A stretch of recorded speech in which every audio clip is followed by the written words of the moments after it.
their courage and support Thumbs of up for teachers. we salute that. They are doing miracles. They are miracle workers, getting somebody who cannot read to read. As a professor, I normally let my students know before coming to the United States, I've spent about 45 years of my life. And so you should expect me to speak with my adorable Nigerian accent. Hello, everyone. You're welcome to our show where we bring in teachers, educators, professors to share their experience about their teaching journey, their success story, to encourage other teachers just coming into teaching profession or those that are already there. So today we have in the house Dr. Rasheed Otun. You're welcome. Thank you for having me. It's a great pleasure to be here. Thank you. So can you tell us a little bit about yourself before we get right into the question? My name is Rasheed Otun. I'm a Nigerian, so I'm from Lagos State. I started my teaching at the University of Lagos in Nigeria, where I had my first degree, a master's, and a doctorate degree in the theater arts. Specifically, I specialize in playwriting, dramaturgy, and I'm also interested in dramaturgy of violence. I taught at Al Furqan Nursery and Primary School too, and I've had experience of teaching from nursery, primary, secondary, high school, and also at the university level. At the University of Louisville, I was a postdoctoral researcher from 2017, and from there I moved to the Department of Comparative Humanities, where I am still there now, and I'm also interestingly pursuing a second doctorate degree at the same department, and I was also an adjunct faculty member at Bellarmine University in Louisville, Kentucky. Yeah, thank you. Wow, that's fascinating. There's a question that I think I should ask our doctor, because people believe that when you are a teacher, like you have no future, like they can't be successful, they can't have like good careers, good futures, things like that. That it's when you get to to the heaven, that's when you can have all your reward. That the reward of teachers are in heaven. Absolutely. Well, let me first say that the rewards of teachers are not just in heaven, but the reward of teachers starts right here on planet Earth. And let me also quickly debunk the wrong assumption that teachers do not have a bright future like other professionals. That is completely wrong. And again, we can take example from all professions in the world. If you are in a profession where you are not giving your best, you do not love or have a passion for that profession, you may just be a mediocre throughout life in that profession, regardless of whatever you earn as your take-home salary. But if you are in a profession where the purpose of being there is a passion, to see growth, to see development, to make positive contribution to humanity, and to see people who started from learning how to take their steps, how to read a simple alphabet, to becoming a doctor, engineer, pilot, scientist. Of course, it's something that gives you joy. And I've been a teacher, lecturer all my life, and I have met several outstanding, brilliant, exceptionally gifted, and economically stable and rich both in terms of intelligence, in terms of resources, in terms of finances.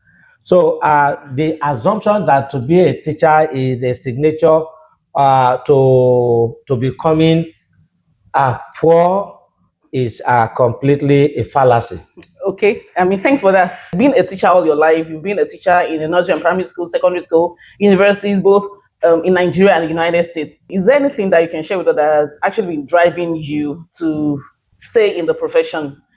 I think my major driving force is to contribute to the development of human resources. Okay. I have passion for that, and I love to see people be inspired, be informed, be educated, and becoming a positive addition to the society and to humanity in general. So my major driving force, my desire to be in the teaching is to be in a situation where I am making positive contribution to the lives of people. And I also believe that teaching is a two-way. So another thing that drives me into teaching is that I learn also from people, from my pupils, from my students. And again, teaching keeps you active, keep your brain engaged. And make you be as young as you can imagine. Can you give us examples of people that you touched their lives? I don't want to mention names specifically, but because I've been in the field of theater arts, and I've taught quite a number of students who, when they came to the department, may not even know how to define theater, may not even know what is acting, but who are now professionals, renowned names in the acting profession, renowned name as playwrights, renowned name as film directors. Many of them have gone to won several local and international awards, both in Nigeria and all over the world. The last production that I did, it was titled You Must Be Mad, Yes You. Many of these students that we did this production together are now household names in Nigeria and all over the world. Among them, we have Officer Woz, Brother Shaggy, Sambasa, quite a lot. Wumi Dada was one of my students, Ellen Paul, Wale Ojo, so many that I can talk about that. And there are some that have also been my friends in the process of teaching, that I've met as colleagues and also as students. So many in the field that I cannot, if I start to list the names, I don't think we'll leave here. Okay, that's pretty amazing. So thanks for sharing that. So that's the impact that you've had on other people, like your students. So how about yourself? Like you mentioned that being a teacher will also help you to grow, to learn, to stay young while you learn, while you read. So are there other, like, what are the things that you've learned during the process, apart from things you learn to teach your students, but personal development? What are those things that... First, I believe that teaching is, apart from being a profession, it is also a calling. If you want to be in this profession, you must be somebody who understands it as a calling, who is willing to contribute to the society, and who is also willing to engage in self-development. It is generally stated that mediocrity is self-inflicted, geniuses is self-bestowed. And there is also a general statement that to get to the top is difficult. To maintain the top is the hardest. So what I have always done in this field as somebody growing teaching is also to be sure that I am engaged, I am current with current developments in the world of teaching, in the world of education. I'm somebody who is very self-critical, and I make sure that I ask myself every day, what is the difference between the Rasheed that woke up this morning and the Rasheed that is about to sleep? So to see that every day there is something positive that I had as value to myself, that has kept me engaged, be informed, and it also has its own health value that it adds to your health as human. When you are engaging in education, you are meeting with young minds, young people, you are inspiring them, you are getting inspired by the different achievements that they are also making in their various ways. That's the way in which all these go back to you and add resources to your health, to your life, and it may not be considered as tangible assets, but it also makes you feel rich. Rich and healthy. Well, that's amazing. So with all these opportunities that teachers giving value to the society, to other students who are passing through you or who have passed through you, and for self-development too. I mean, so why is there a teacher shortage, both in the United States and even in Nigeria? Well, first, let me say that in Nigeria, let's start with that. I do not believe that there are teachers shortage, really. Okay. What is happening is the incentives that is not provided for teaching profession. Okay. And that, to some extent, has affected the desire of people to be in that profession. Okay. Sometimes when you go to some schools, look at the surrounding, look at the classroom, look at the offices or the spaces that are provided for teachers. Look at the salaries that are paid to teachers. There is a way in which people can move into other profession when there is no appropriate incentives provided, motivation to inspire people to be in that profession. If you go to Nigeria, almost all colleges of education, all universities have faculty of education, and teachers are produced every year. So to say that there are many Nigerian graduates who graduated as teachers are all over the world. Take, for example, in the United States, to be a teacher, just like in Nigeria, you have to have passed through certification as a teacher. Then here, the teachers may not be paid as a medical doctor, but what they are paid is just something that is worthy of their profession, even as there is a desire for more improvement. But again, look at the surrounding of the teachers, look at the classrooms, look at the offices. There are many provisions made for teachers, and they are also allowed to contribute positively into the teaching profession. But when you compare it with what we have back home, maybe one or two states that are now trying to add value to the teaching profession. So that is why we have many Nigerian teachers, some who graduated as teachers. Some of them are even in Jamaica teaching. Some are in different countries, UK. Canada, all over the world. You'll be shocked that Nigerian teachers are in Rwanda, Burundi, and even countries that so it is the value that the government places in it that need to be improved upon. The salaries of teachers, the facilities provided, the social engagement created for teachers, so those things need to be improved upon. And I do not think that there are teacher shortage. I believe that there are so many people who are teachers. There are so many people who are looking for job as a teacher. But take, for example, you are looking for a job as a teacher, and the kind of salary that you have, that is not even something that can cater for your transport fare to work. Not to talk of... You mean in Nigeria? Yes, not to talk of taking care of your family. But in the United States, I think there is still teacher shortage. So what do you think could be the problem? I think the part of the problem in this country, there are also several political policies going on presently in this country that is also having direct effect on the teaching profession. There are so many other policies that are encroaching into the professionalism of the teaching professions here. There are so many challenges between the teachers' union and parents, challenges in terms of political policies, political influences, that again probably might be having some kind of influences on the desire to be in that profession. Again, of course, the teaching profession continues to grow with several areas of specializations all over the world, and there is always a need for more teachers. The population is also growing.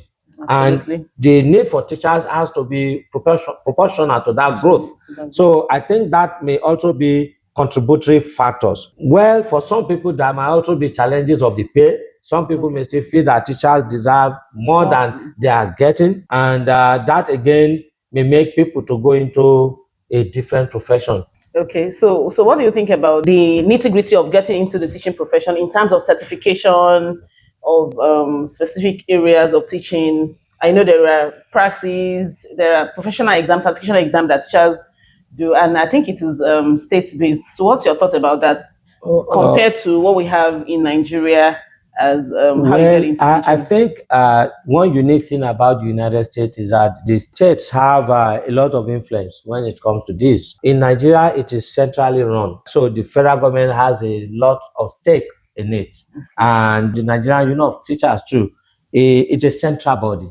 So with other states, chapters and so on. If you take, for example, even the legal profession, the medical profession in this country, you need to be certified in that state to be able to practice even as a lawyer in that state. Unlike in Nigeria, you graduated, you can practice anywhere in Nigeria. But here, you need to get certain certification to be able to practice in that state, because the recognition of the uniqueness of each state in terms of there are challenges. Like I'm from Virginia. So if I have teaching certification in Virginia, to come to Kentucky, you will get a teaching certificate, but you have to go through certain processes.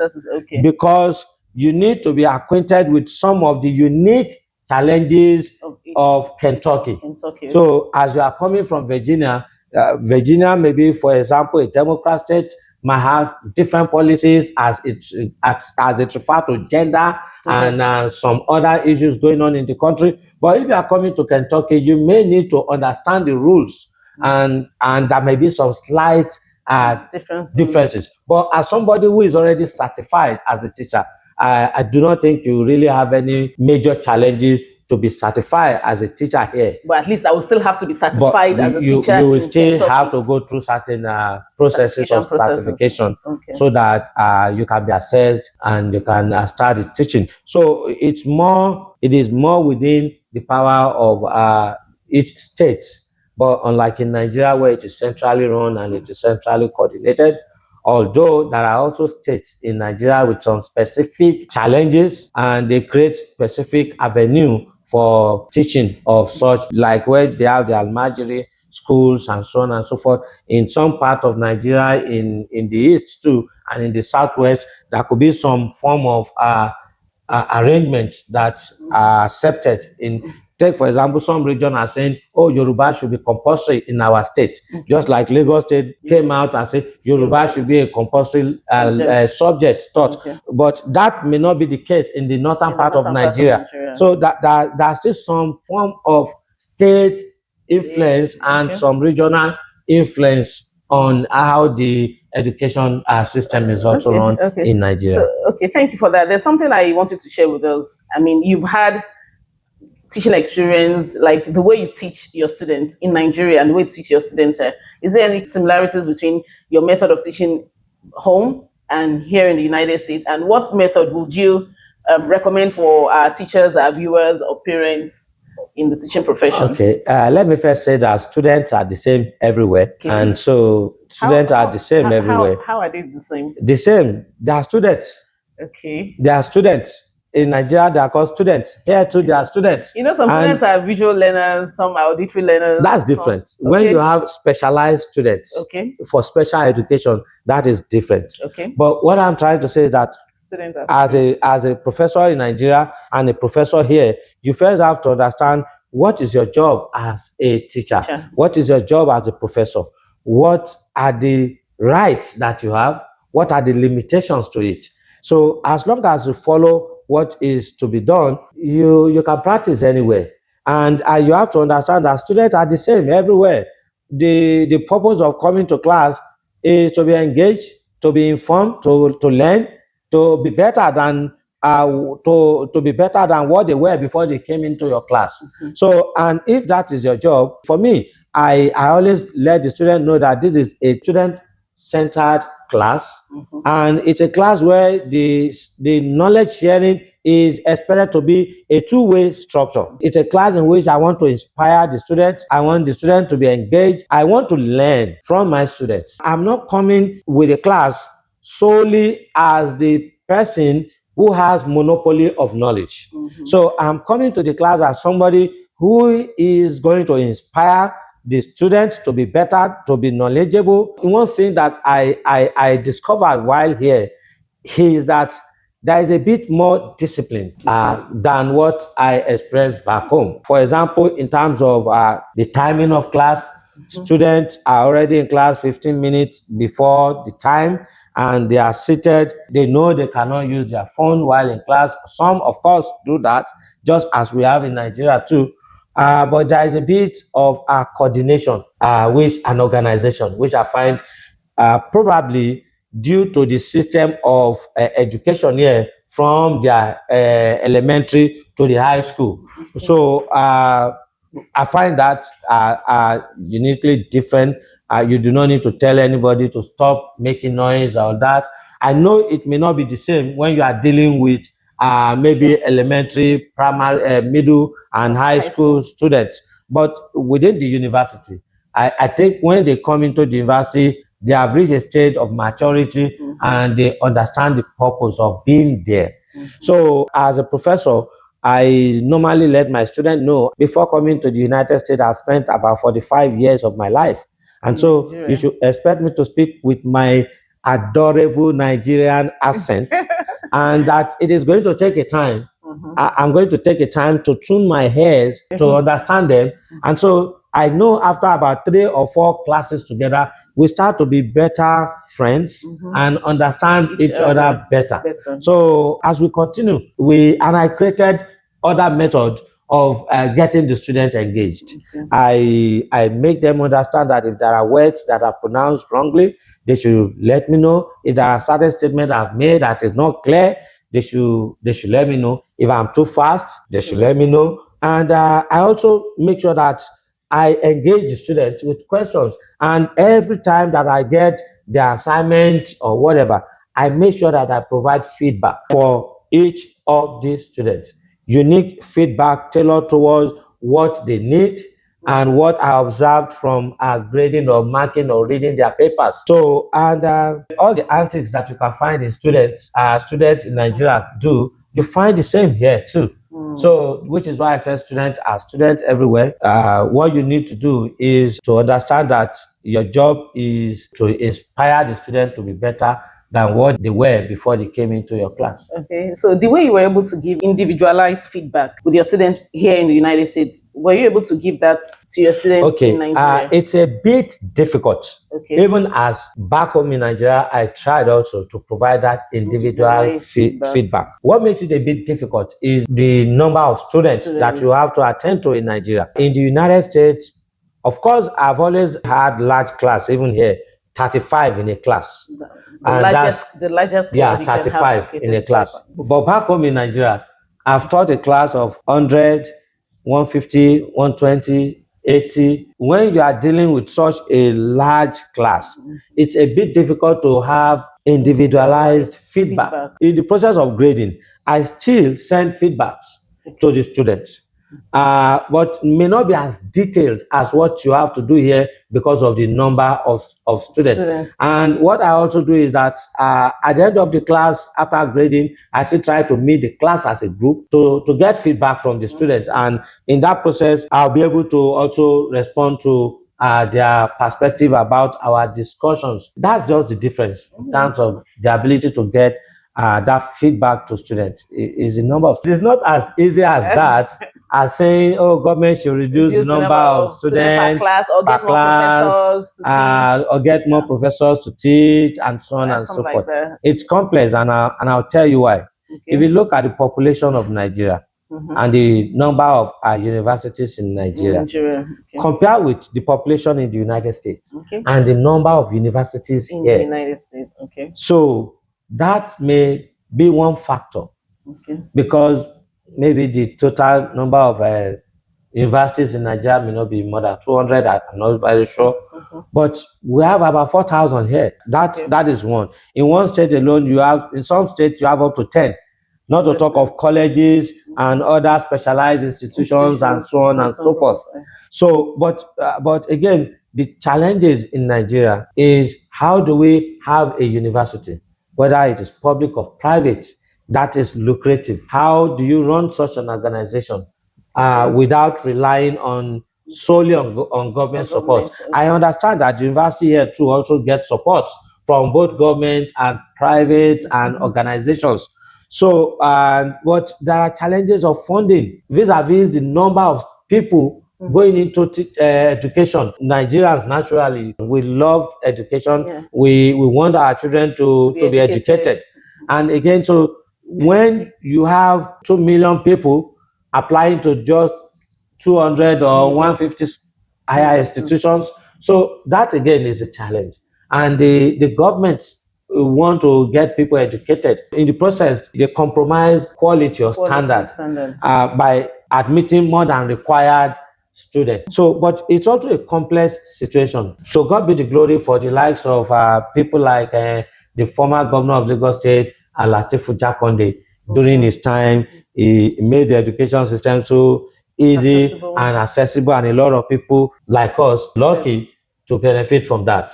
So I think that was also replicated in universities too. And that open doors to many people who wouldn't have been to the university. So now that we have that, there is a need for more higher institutions. Okay. But again, is it the government that is going to face the sole responsibilities? There are many private universities now in Nigeria. We still need more. But again, there are challenges of funding. There are challenges of people being able to afford those private universities. But again, it's part of the complex challenges that the country is facing. And there are challenges here too, because when you compare the school fees here with what we have back home in Nigeria, of course, the gap is extremely wide. Again, that's a big challenge. I don't know, maybe Unilag, maybe other universities now in Nigeria, I don't know their school fee, maybe like 300 or so, 300,000 naira per year. I don't know, maybe per year, 300,000 naira per year. Private schools, I know there are some that take up to 5 million, 10 million or so.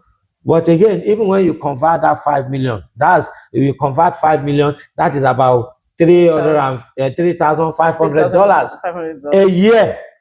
So compare that to what is obtainable here. For a semester alone in some schools, it's going to about $50,000, $60,000. That again is going to have impact on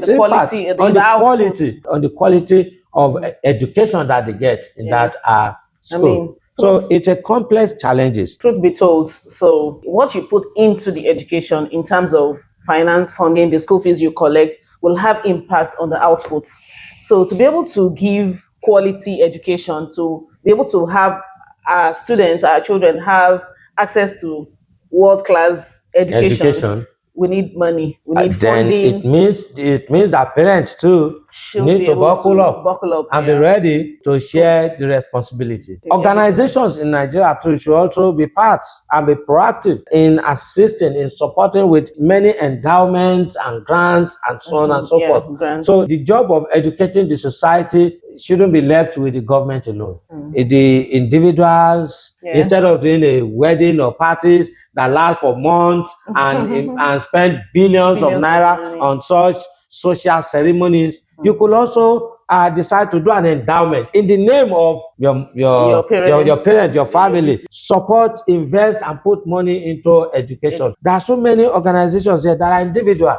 Just one person recently declared in a college of medicine that everybody in that school, the school fees is going to be paid by the individual. So we have people like that in Nigeria. There are people who are doing a lot, and we have to commend them. But we still need more to be part of it, to invest in education, to support education, to create scholarships, create grants, endowments that people can benefit from even years after you have gone. So it can be government alone. It can become, because when we talk about giving back to the society, okay, it's not just about the money alone. As you have said in part of your introduction, it's not just about money. Of course, money is a very good motivating factor. But apart from money, I think there should be a collaboration between our elementary schools and the university professors.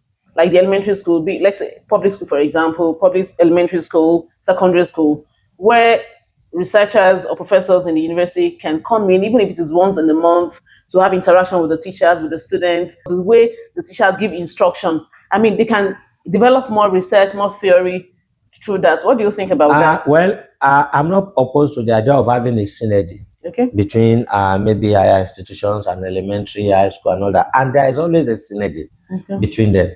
There are also specific organizations, research institutes, that are also vested with that power to see areas of improvement in all the sectors of education. So there are millions of researches ongoing, both at undergraduate, at graduate level, involving students going to elementary, middle schools and all that to do research and engage with both the student and the staff in that area. There are also many researches going on involving professors in higher institutions going to elementary, nursery, and primary, because that is where they will get their data. Okay. That is where the data for that is where they get the data for their So what advice would you have for teachers, like in-service teachers who are already in the field, and those that are just coming in, like pre-service teacher? What advice do you have for them? Well, let me first talk about the in-service teachers because they are already in the They are already in profession. the profession. And what I would say is that we salute their courage and support Thumbs of up for the. teachers. We salute that. They are doing miracles. They are miracle workers. Getting somebody who cannot read to read, getting somebody inspired to be better, teaching different methods of learning something, going deep into history, going into sciences, introducing students to mathematics and all that, and producing geniuses, producing great ones every day. So we have to salute them that they are there. They also need to understand the importance of their profession, that this is a profession that the foundation of the society is resting on it. And because it is the quality of the teachers that can also determine the quality of progress of that society. So it's important for them to understand that their profession is not just a passive profession. It's an active profession that can be considered as a calling because you are dealing with human beings. It is like it is a profession that the future of the society, the presence of the society rests on the shoulders of the teachers, because it is what you give to the students that they also give as they grow. So you have to see it as a calling. Put your best in it. Know that your reward is here on this earth and is there in heaven as well. And enjoy it. Enjoy the progress of seeing a child going from one stage to another to becoming whatever you can imagine in life. So, but for the those who are still coming into who probably in the institution, in the universities, let's start from Nigeria. Like I will say again, mediocrity is self-inflicted, geniuses is self-bestowed. Even if a society do not really give enough value to the teaching profession, you can give more than enough value to yourself. And if you make yourself valuable, you make yourself distinct, you will find niche, and people all over the world will recognize that genius in you, and it will take you from Otun to Harvard. So it will take you from a community that is considered as community for the poor, for rogues. You will grow up from that community and you will dine and wine with the best in the world when you understand the importance of adding value to your life. And so that is what I would say to the people coming. So to make sure that they understand the nitty-gritty of teaching, they understand the profession, and they know why they are going into that profession, and that they are committed teachers whose aim is to see that every day they are adding qualities to the lives of the pupil and students under their care. Okay, thank you. So would you like to share with us why you came up with your YouTube page, Dr. Right to Play Doctor? Okay, like I said, as a teacher, as a scholar, you need to also be part of what is going on in the world, and you can see what the social media space is bringing to the society. It is affecting all profession, particularly the teaching profession. Particularly the teaching profession. Remember the way the teaching profession started. It used to be individualized, where you have but it was restricted to the rich who could get teachers to come and teach their children at home and all that. But after a time, it became something that the government now take over and have schools where everybody can come. But with the social media now, it is also helping to bring back that old of individualized method of instruction.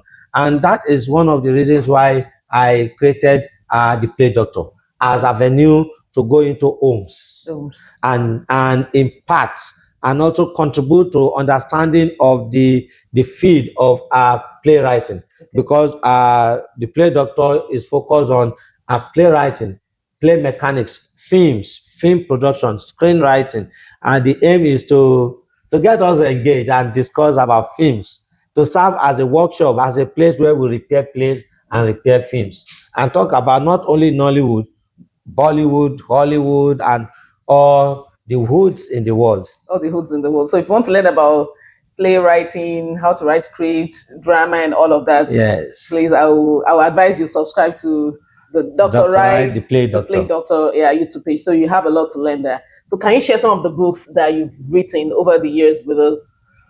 Well, I've been a playwright on my academic journey. I've written some plays. My first major play is titled The Third World War.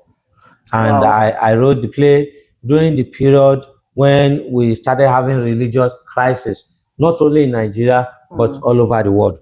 And I read the prophecies of Nostradamus. The Nostradamus was a 14th century seer and philosopher. And I read his prophecy about the end of the millennium. And that was when I wrote the play The Third World War, to look at religious conflict and to warn the world that religious conflict is a delicate one, and it can lead to the destruction of the world. And so there is need for not only tolerance, but acceptance of each other's uniqueness and differences. So, but when I wrote the play, luckily the play was performed at the University of Lagos, and we have the then First Lady of Nigeria, First Lady of Lagos State, presently the First Lady of Nigeria, Mrs. Oluremi, Her Excellency Mrs. Oluremi Tinubu, as our major special guest during the performance. A month after that, the play was also commissioned, and it was performed at the Lagos State Secretariat at Lausa for secondary school students in the state. That was a major motivation for me.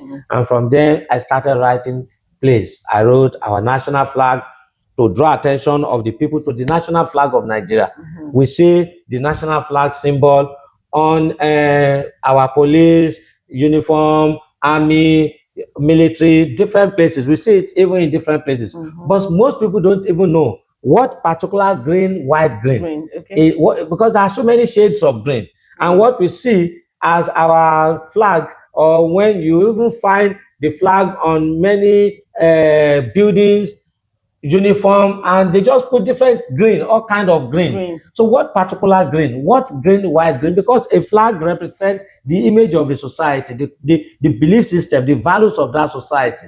So what is that green, white, green? What particular green is it? What shade of green? So luckily for me, I was fortunate that the play draw attention to that.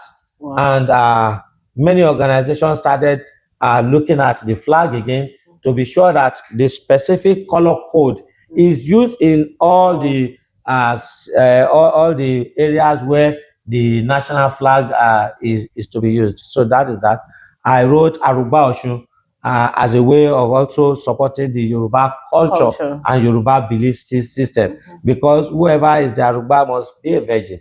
And my aim is to ask, what will happen if the Yoruba is not? Or has it ever happened in the history of the Yoruba race that the Yoruba is not a virgin? And that was what stimulated the idea of writing the play Aruba Oshun. And the play was also performed at the Nigerian High Commission in Ghana. It was performed in Nigeria, and I published both the English and the Yoruba version of it. And I also wrote The Gods Are Still Not to Blame, which is a continuation of Olaroti, means the gods are not to blame. So I titled it The Gods Are Still Not to Blame. Just to talk about the issue of destiny, the issue of providence, and to continue the discussion that was started during the classical era by a writer called Sophocles, when he wrote the play Oedipus Rex. So I've written about 12 plays, and published about, I've published 10. I published Idiaraba Tuakoka, which chronicled the history of the University of Lagos. I also, the play was performed when University of Lagos marked the 50th anniversary. And so the play chronicled the 50 years anniversary of the university, or history of the university. I wrote You Must Be Mad, Yes You, which was a radical play to draw attention to certain things that are happening in our society that we may not want to talk about, like issue of sexual violence and issue of intimate violence, domestic violence. And the play was titled You Must Be Mad, Yes You, and it was performed at the University of Lagos. It was also performed at the University of Ibadan, and it was commissioned by the Lagos British Council Theatre Festival, and we did it in 2015 or so. So I've also published several other plays like that. Wow. And we continue to publish and write and contribute to the society. I'm so impressed. I mean, I'm so impressed because you are not just writing books. You are writing based on the reflection you've had, based on what is going on in the society, and based on what had even happened in the society. So this is kind of like a lesson for other teachers, other educators, so that when you think about something happening, what is your contribution? I see this like this playwright or drama as that you've written as a kind of major contribution to the society. Well, for all of us, as artists, we take our materials from the society. We get our materials from the society. Sometimes we get our materials from our personal experiences, from things that people tell us, which is why as part of if you want to be a writer, to be a playwright, some of the qualities that you need to have is the ability to observe the society. And all this is also important for you as a teacher. To be a good teacher, you need to observe the society where you live. You need to have a keen sense of observation. You need to have retentive memory, because this will come out. You need to be a reader. You need to be somebody who loves reading, because if you are a teacher, all the ideas that you have read will also help to inspire your students. We be an additional value to what you teach, as part of the enough examples that you can give to your pupil or your student when you are teaching. So you need to have that. You need to love reading. But again, as a writer, you need to love solitude, ability to be alone, because sometimes playwriting can be a solitary engagement, something that you have to do by yourself and to be alone, because that's a period where you have to think and write and put it down. One of the reasons why Shenka says the sign of a genius is the shorn of its buttock. And the sign of a genius is the shorn of his buttock, because as a genius, you have to be somebody who can stay in a place for a long time, sit down in a place for a long time to be able to write. And you also have to be somebody who do not procrastinate, because there are so many ideas in the graves that are due to procrastinations. So, and which is why they say that a genius is a person with 1% inspiration, 99% perspiration. To perspire is the act of sweating, the act of doing that jobs, the act of making sure that you achieve your dream, your aim. And so, all this is applicable to the art of playwriting. It is also applicable to teaching profession. Yeah, profession. Thank you. So, what final word would you have for our viewers, teachers, especially those parents who would not want their children to go into the teaching profession? You know, when you contacted me about this interview, I did a short research about you. Okay. And let me say, I was really, and I'm still very, very impressed to know that you are somebody who started with that vision of contributing to education, to have schools, to be a proprietor yourself, then to acquire the education from first degree to master's and stay focused in that profession, and to doing a PhD, and deciding to also leave the schools in Nigeria to come to the US to further your education in order to add that value yeah. to that school. So your example is enough example that I want the Nigerian the youth to know that you can achieve it and you can do it also as well. And what else can I say other than to appreciate you? And again, you are not stopping at that. You again, when I watch one or two videos that you put out there, and I realize that apart from these practical steps that you are making, you are also doing a lot in order to get your information to the people. You are investing in this kind of program.